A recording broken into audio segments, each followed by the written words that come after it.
Um dos maiores escândalos bancários do país e que irá custar bilhões de reais aos cofres públicos. Você provavelmente já viu as notícias sobre o Banco Master. Mas você sabe quem está por trás disso tudo?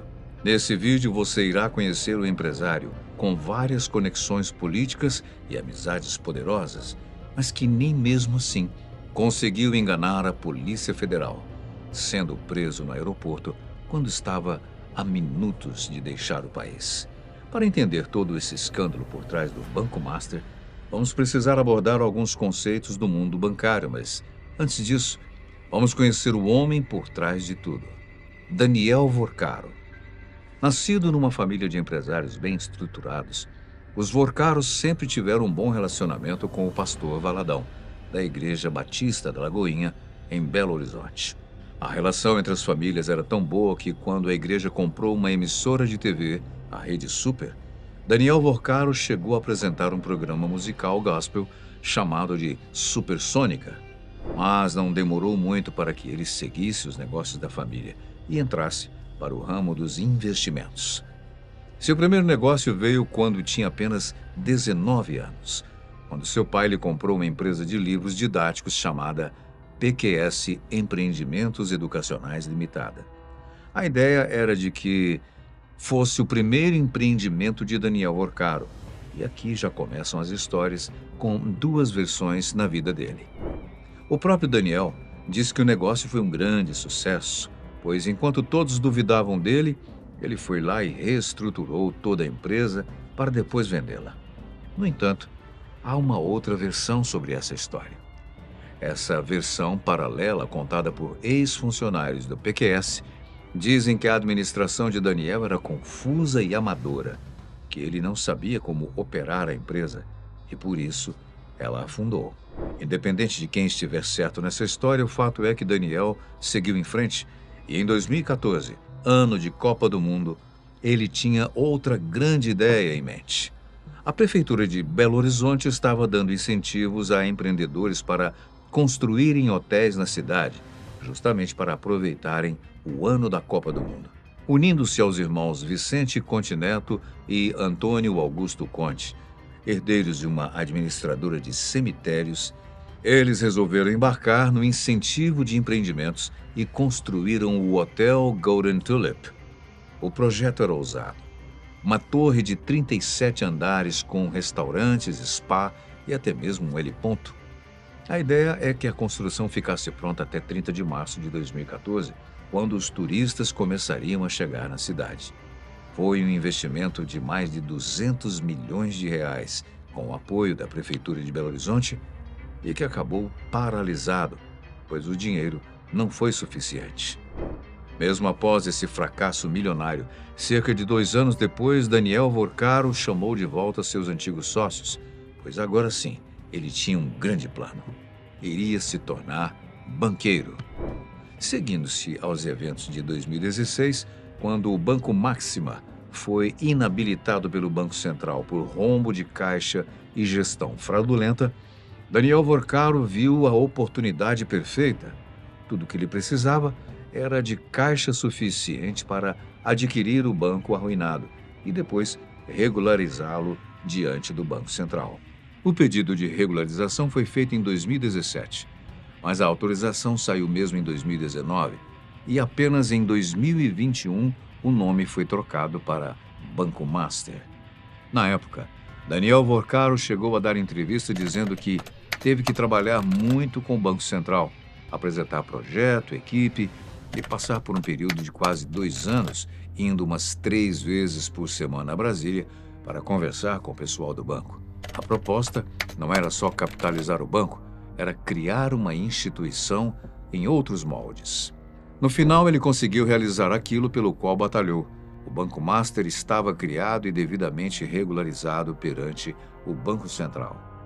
O problema, conforme investigações da Polícia Federal, veio depois quando ele começou a colocar o banco em funcionamento. Essa é a parte um pouco mais técnica de tudo o que aconteceu por trás do Banco Master, mas eu vou tentar deixá-la mais simples possível. Quando um banco é regularizado perante o Banco Central, Isso significa que ele pode funcionar com certos riscos. Funciona mais ou menos assim. Para cada R$ 1 que o banco possui de capital próprio, ele tem permissão de captar até R$ 10 de terceiros, como de clientes e investidores. Então, supondo que o Banco Master começasse com um capital próprio de R$ 1 milhão, ele podia captar, através de clientes e investidores, apenas mais R$ 10 milhões, ok? Essa relação de 1 para 10 é aplicada para todos os bancos, justamente para que eles tenham um colchão para prejuízos.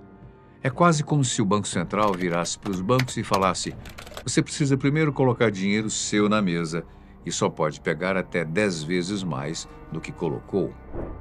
A grande maioria dos bancos do Brasil não atuam no limite. Eles trabalham na lógica de 1 para 6. O Banco Master atuava no limite máximo permitido. E não apenas isso, a estratégia deles era ainda mais ousada. Com o máximo de dinheiro possível em caixa, o que o Banco Master fazia então era reinvestir todo ele, e tudo em papéis de crédito e investimentos de alto risco, que a maioria do mercado via como suspeitas e arriscadas. Independentemente do risco, à primeira vista a coisa parecia compensar, e o Banco Master logo trouxe retornos expressivos a todos os que investiram nele. Retornos esses, inclusive, que estavam muito acima do normal do mercado. A lógica era simples. Quanto mais pessoas investissem no Banco Master, mais o caixa dele crescia e, consequentemente, mais era permitido a eles aumentarem esse caixa. Tudo ia bem, até que no dia 17 de novembro de 2025, quando estava prestes a embarcar no seu jato particular de R$ 200 milhões, a Polícia Federal cumpriu um mandado de prisão preventiva contra Daniel Vorcaro. Mas o que exatamente aconteceu? Bem, de um modo simples e direto, o Banco Master foi acusado de inflar a quantia que ele tinha em caixa, comprando negócios que não existiam realmente. Ao inflar os seus ativos, o banco multiplicava o dinheiro que podia captar, ou seja, um número falso no papel liberava milhões de reais de dinheiro de verdade. Conforme a Polícia Federal investigava, eles viram que essa prática já havia começado em 2018, em uma operação de teste. Logo após ter adquirido o controle do Banco Master, Daniel Vorcaro adquiriu papéis de dívida de uma pequena clínica médica na cidade de Contagem, em Minas Gerais. No total, esses papéis de dívida somavam cerca de 361 milhões de reais, o que inflou os ativos do banco, como se ele tivesse créditos a receber. O único problema é que o porte da clínica médica não justificava um volume milionário assim, o que levou o Ministério Público a enxergar essa transação como uma empresa de fachada.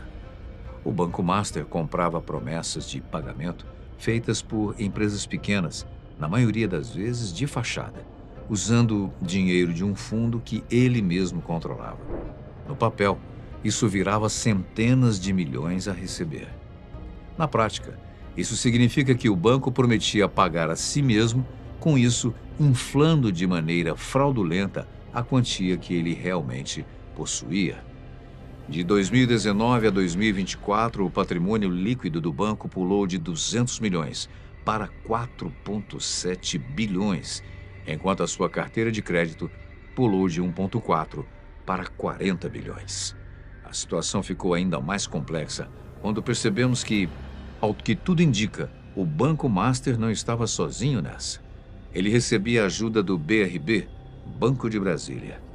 Em análise, o juiz Ricardo Leite chegou até mesmo a dizer que houve uma espécie de camaradagem entre os dois bancos.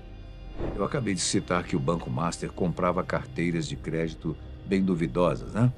O que realmente chamou a atenção do Ministério Público foi quando o Master adquiriu uma dessas carteiras e, em seguida, vendeu-a para o BRB pela quantia de 12 bilhões de reais. A venda ocorreu sem uma análise rigorosa, pois, na prática, todos sabiam que ela não valia tudo isso. Mais do que isso, nem o próprio Daniel Vorcaro parecia saber explicar a origem dessa carteira. Primeiro, ele disse que ela vinha de duas associações de servidores públicos da Bahia. Depois, mudou a narrativa, dizendo que eram contratos de pessoas físicas e, por fim, passou a dizer que era da Tirreno, Promotoria de Crédito. O Ministério Público não aceitou nenhuma desculpa, principalmente porque nenhuma delas justificava um valor tão alto, de 12 bilhões de reais.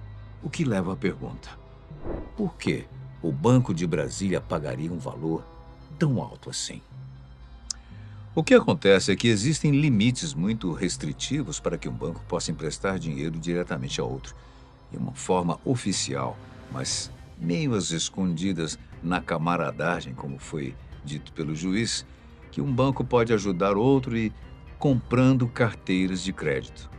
Ao que tudo indica, o Banco de Brasília estava injetando esse valor para salvar o Banco Master de uma forte crise financeira, para que mais tarde eles pudessem comprá-lo. E foi exatamente isso que aconteceu. Mais tarde, o Banco de Brasília fez uma proposta de 2 bilhões de reais para comprar o Banco Master. No entanto, cabia ao Banco Central aprovar ou não essa compra, algo que, em meio a tantas investigações, seria praticamente impossível. Para tentar conseguir a aprovação, Daniel Vorcaro usou sua última cartada: ir a Brasília conversar com seus contatos. É sabido que Vorcaro possui ligação com políticos de todos os lados e ele foi exatamente atrás deles em busca de ajuda.